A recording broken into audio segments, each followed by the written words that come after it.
It is getting down to the nitty-gritty on this season of The Bachelor, but last week's episode, well, it had some Northwest flair. One of our favorites goes home. We will discuss, while another Northwest native looks like she's on a clear path to the Final Four. Joining me to break it all down, the Bachelor Round Table, Jenna Luthman, Abby Lushai.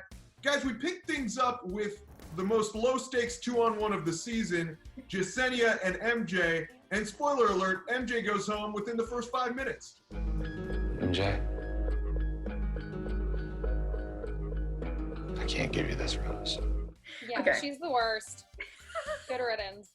But one of the highlights of last week was with an Oregon native, Piper. She got the first one-on-one date, and it was just a great one-on-one date. This whole experience, the carnival, this one-on-one, it's been worth the wait, you know? If I hit the bell, I get a kiss.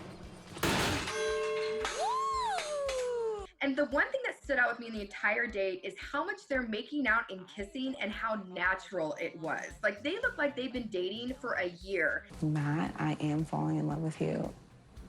And that is the scariest thing in the world to say. I think Piper's precious. Do I think she's gonna win? No, but I think that it was a cute date. So the girls get the next card about the group date. All the names are called, and we learned that our Renton, Washington native, Katie, is gonna get the next one-on-one date. But before that, we had to get to the group date, which was the bowling date. And I actually thought it was kind of cheesy, but kind of fun. I want to win so bad. Being in a competition like this is where I blossom. This is the point in the season where I go, does it really have to be a competition? Like, do we really need to go 5-on-4 bowling for who gets one-on-one time? And then, ultimately, the competition didn't matter because Matt just invited them? What was the point? Just let them go roll it and, like, eat some chicken wings. I don't need to have the mano-a-mano showdown every time there's a group date. Props to him for doing that. He really needs to hang out and see everybody. He does get stronger connections with at least one of the girls.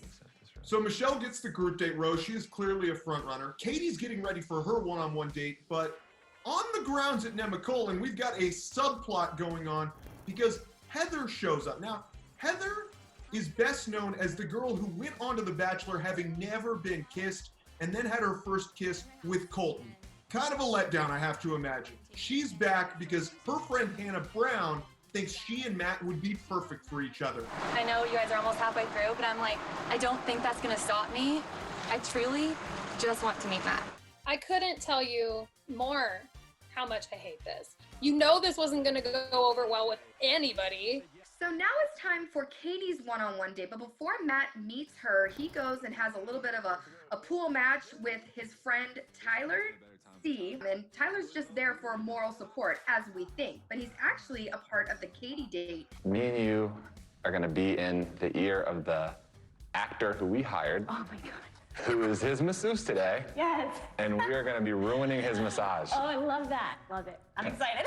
But it was a blast, and it's totally up her alley, but not when you're trying to really get to know somebody and build that strong connection and get out of the friend zone. Katie continues to blow me away, and I want this to work with Katie. She's incredible, but I need to see what the romance side looks like with Katie.